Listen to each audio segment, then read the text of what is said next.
Hello everyone and welcome back to another quick review on the channel. And today, this one has been rather a long time in the making. It is the Cars 3 Next Gen Revolting racer, Aaron Clocker. Now, this guy, it's been quite a while since he was last released. His first release being from China in 2017 from an Amazon exclusive 5-pack that only lasted a little while and then went out of stock and hasn't gone in stock since.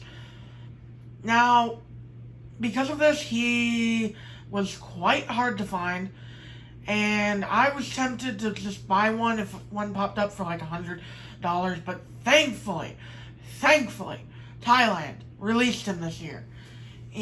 Starting in 2020 Singles Case Z, that's the one with Thailand Claude Scruggs, Superfly, and Metallic Jonas Carvers, to name some of the highlights.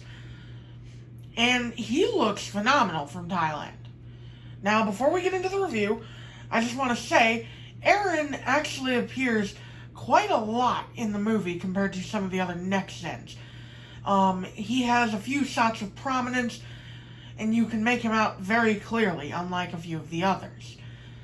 I'll put up shots as I'm talking, of course. Now, moving on to Aaron's diecast. His diecast is really unique. He's got this plus and minus pattern going all throughout his body, which is really cool.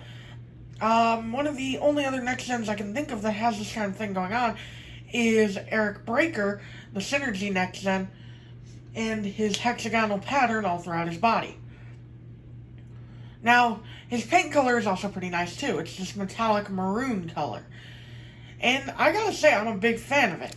Because there's not many red Next Gens. That needs to be fixed. I wish there were more. There's only 2, really. 3 if you count Tim Shredless, and that's a Shretz. But, without further ado, let's talk about Aaron himself. On the front, it's the typical headlights, grille, vents affair. The vents are a little grainy, but the headlights and grille look fine. He's got the typical Next Gen determined expression. I like his eyes, however. His eyes seem a little bit larger than some of the other Next Gens, and I kind of like that. He's also obviously got an eye plate, as with 90% of Thailand releases, they do. But his eye plate actually matches his paint almost perfectly. And I gotta give Thailand props to that, because sometimes they mess it up pretty badly. Moving on to the hood, he's got a black racing stripe on it, with Revolting, rebuilt alternators on it. Although the rebuilt alternators part is kind of illegible on this version. Moving on to the roof, he's got the number 48 facing this way, which is pretty interesting because all the other Next Gens, as far as I know, aside from Harvey Rodcap, who said it like that, have it facing this way. Pretty interesting considering in NASCAR, in real life, they'll not allow you to race like that. They'll ask you to make sure it's facing that way. But moving on to the side where we can talk about Aaron's most notable decal, it's the red, black, white, black, red striping. Now, this design is unique because it goes all the way across his body. Now, and it's asymmetrical. Now, we have a few asymmetrical Next Gens. The main ones I'm thinking about being Stace Racelet, Ryan Insilaney, and Steve Slick LePage. However, unlike Aaron, they do not go all the way across the body. It stops at some point and restarts on the other side. Aaron is special in that regard. But, anyway, he's got black rims, the contingency sponsors of the Piston Cup, Combustor, Carbon Cyber, and Synergy. Typical standard affair for the Next Gens. The 48 is outlined from the red triangle effect here. And he's got this black stripe going across the bottom here. Moving on to the rear of the vehicle, he's got rookie stripes, of course. A pretty unique taillight. I'm not sure if any other racers have that. Number 48 on the left rear here, and Revolting on the right rear. And he's got a black spoiler with Revolting rebuilt alternators on it. Now, rebuilt alternators here is a little bit more legible. On the right side, the 48 is here, outlined instead of here. And the striping is, of course, facing this way instead of facing this way. He's also got the same contingency sponsors, of course, and the black stripe is here as well.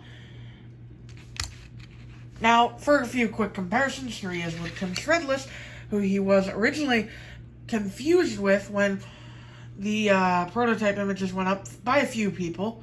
However, it was revealed later that it was Aaron Clocker. Now, something interesting to point out here is that it just goes to show how similar they look from China and how different they look from Thailand. Like, if you looked at these two from Thailand, you would not confuse them. Because Tim has this almost black, very, very dark red color on the front. Aaron's color is a lot brighter. Moving on to Jonas Carver's, the only other red next gen. These two make a good-looking set because their color combos are the opposite. Jonas is red with maroon accents, while Aaron is maroon with red accents. And that's pretty cool. They complement each other well, and like I said, they're the only two true red next gens in the field. And, of course, because this is a Revolting video, let's bring in TG Castlenut and TG... Oh, I'm sorry. That's Mattel's way of saying it. Davey Apex. Now, this set is kind of interesting because they have three different main colors. Davey's being white, TG's being a bright red, and Aaron's being the dark maroon red. So yeah, that about does it for that. And I hope you all enjoyed the video on Aaron Clocker. And I will see you all in the next video. Bye!